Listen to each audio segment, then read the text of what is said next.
I'm excited to introduce Fiverr Go.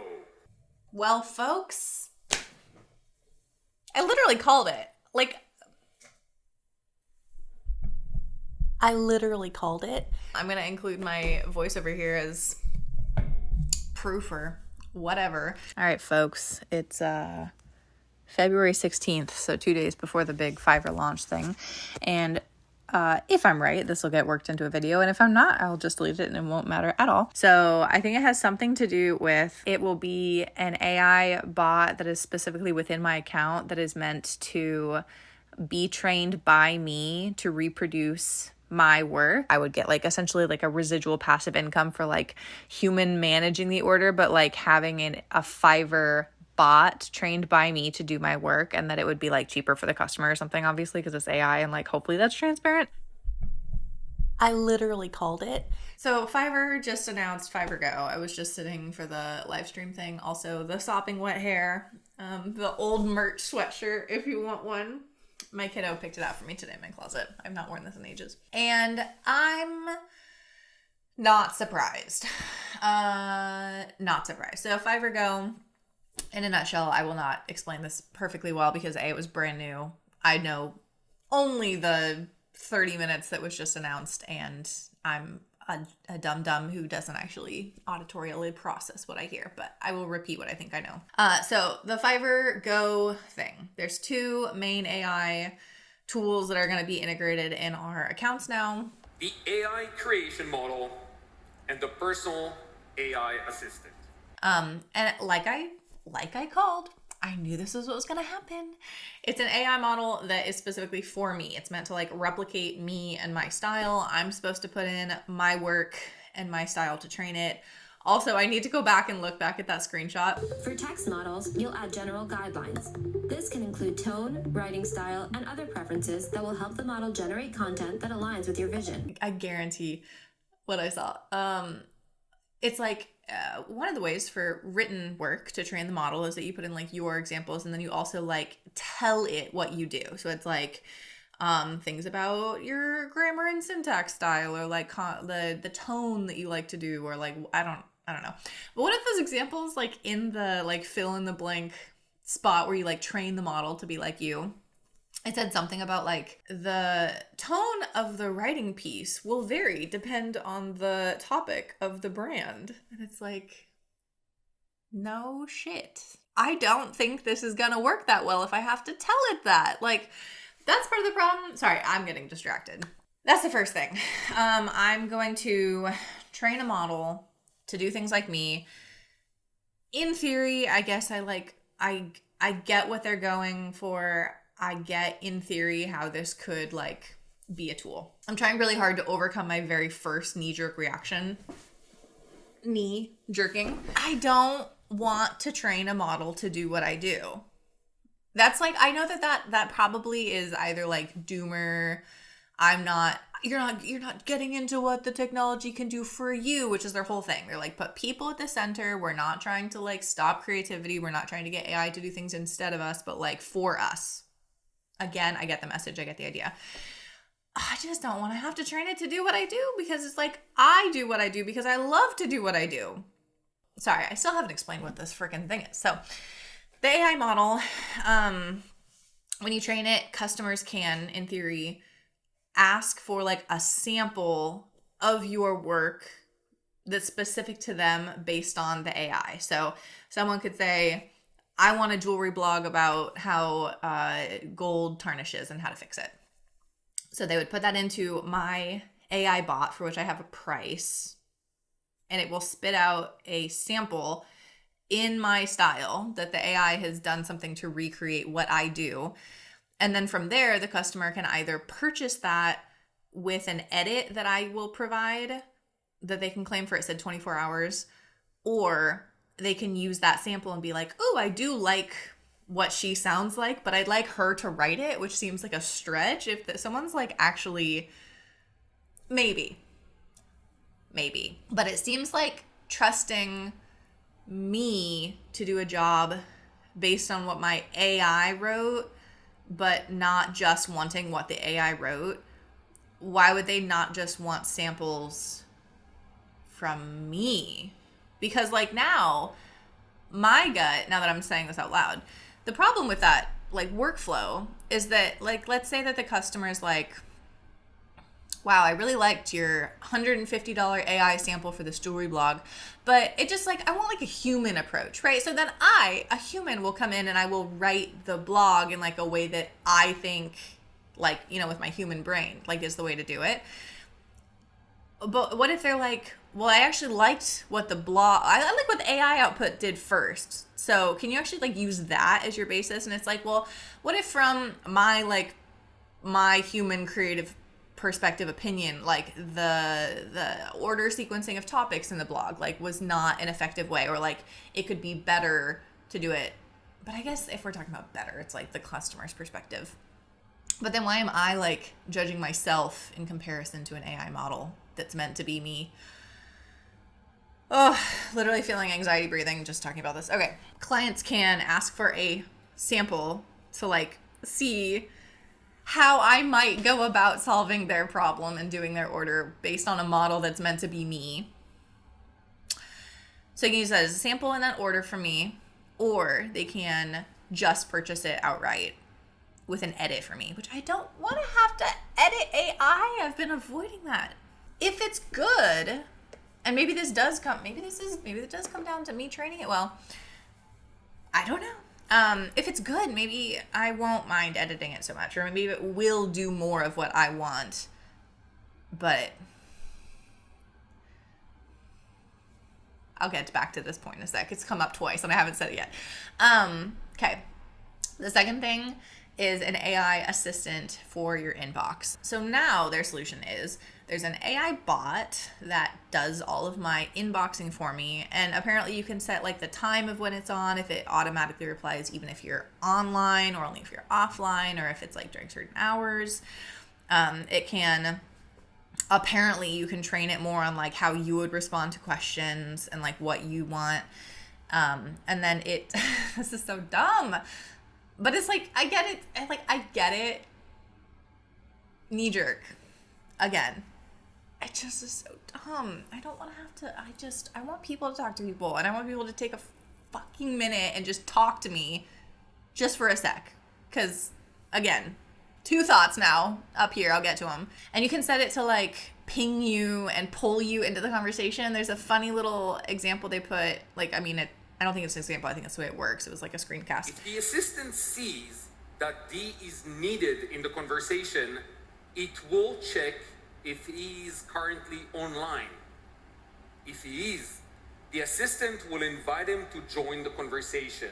When something triggers it, which I guess you can set these parameters, such as the customer asks for a discount, which I will say, give them the spiel, I don't do discounts. Or that it's like over a certain number of dollars, that if it's like a high value buyer, you would want to talk to them personally.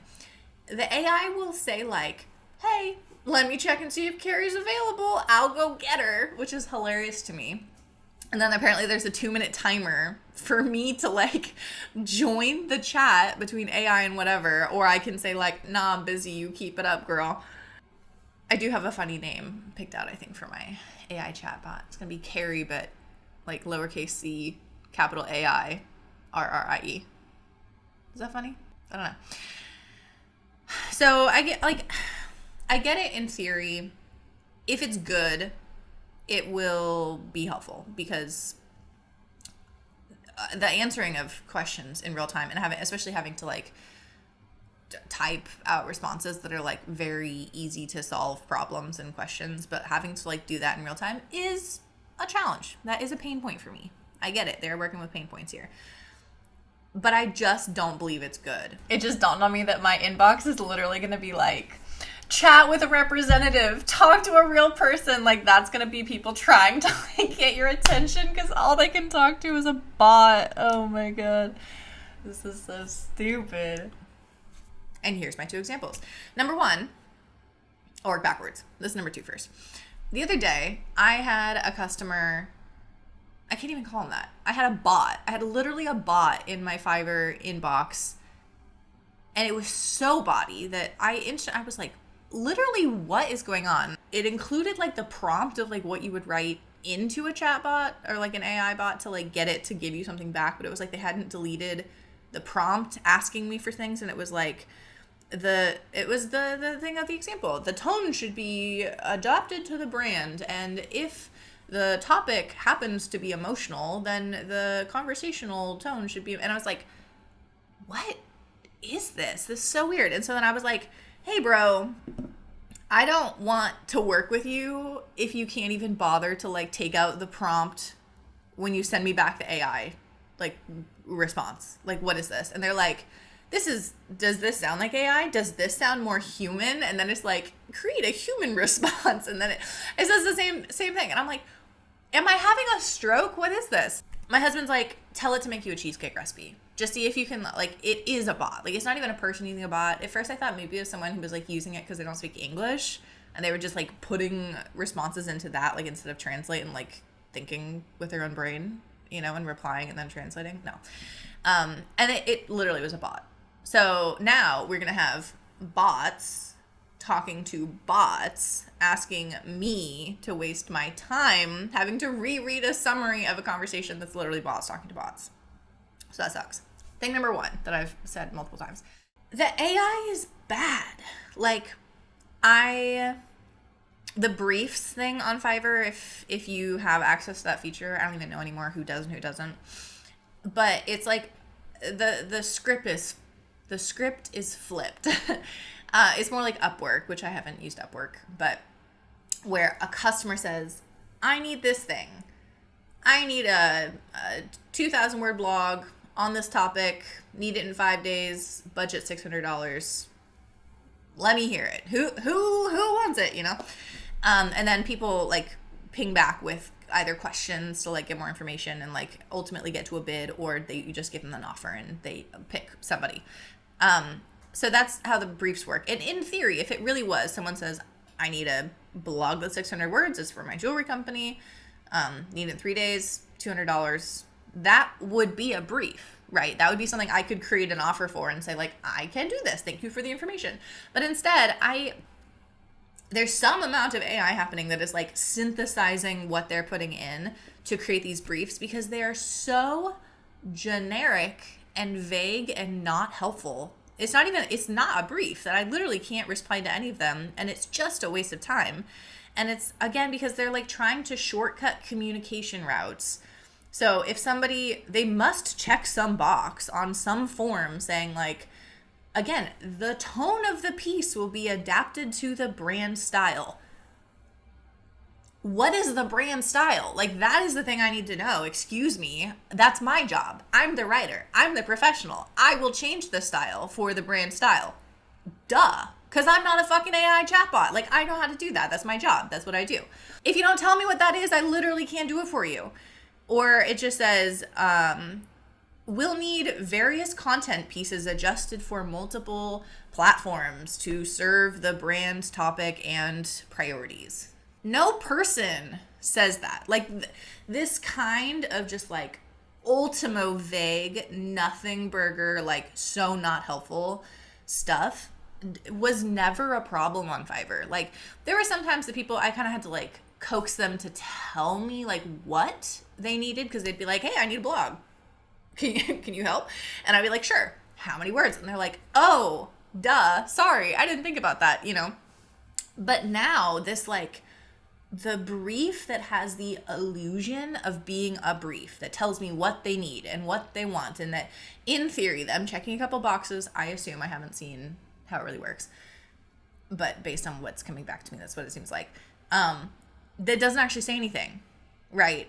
That is a whole different problem that now we're solving with more AI. That's just me like generically telling it to pull generic things to solve the generic thing. And then again, we just have bots talking to bots, and like, have we not like reached the dead internet theory like because of that?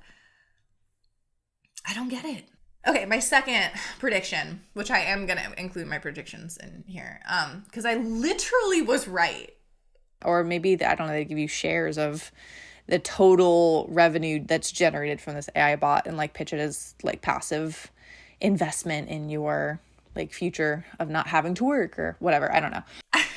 I literally was right. And I had 2 guesses. And the second one is also like right here, that they didn't give very many instructions or details about it, but some amount of qualifying for being a top performing whatever freelancer, you'll be able to be compensated with shares of the company. We're doing something we wanted to do for a while.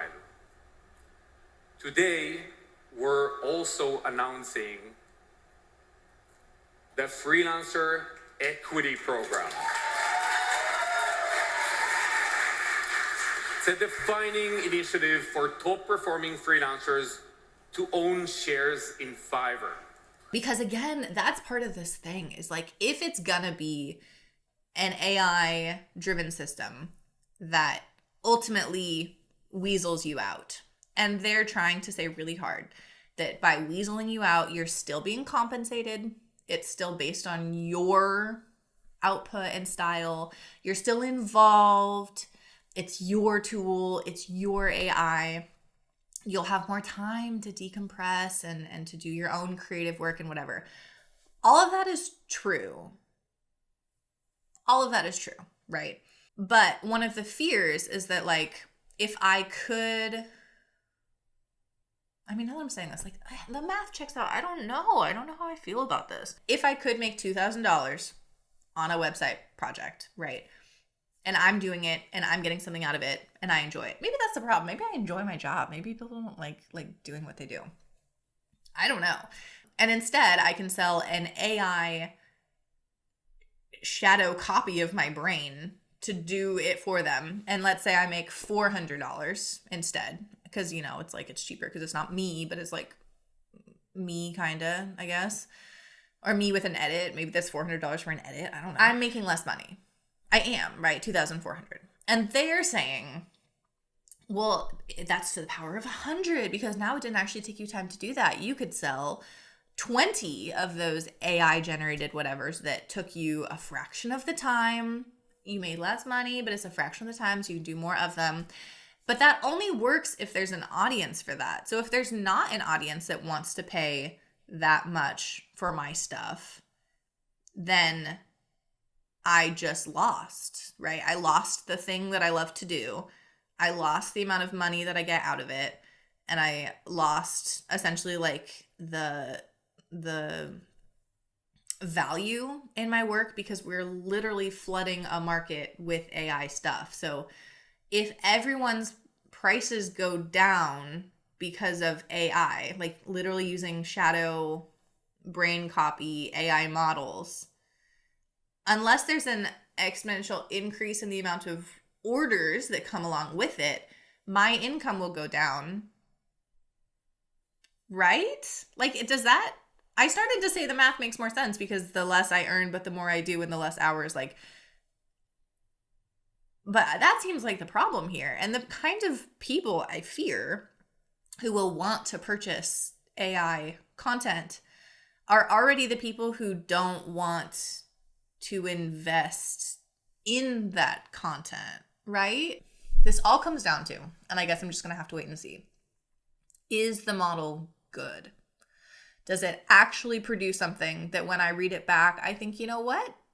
There's some nuggets of me in there. There's like my unique style of conversationalism that reads how you would say it, but like reads clearly, and it focuses on like where in a paragraph the important details need to be, and how alliteration can really be used as a tool that like grips you while you're reading. Like those intuitive creative things that I have like come up with to create my style over the years.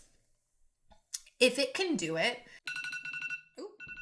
that's my cue to be done, I guess. If it can do it, maybe this is it. You know, I don't currently have hope for that, because I think we have all talked to one too many bots, right?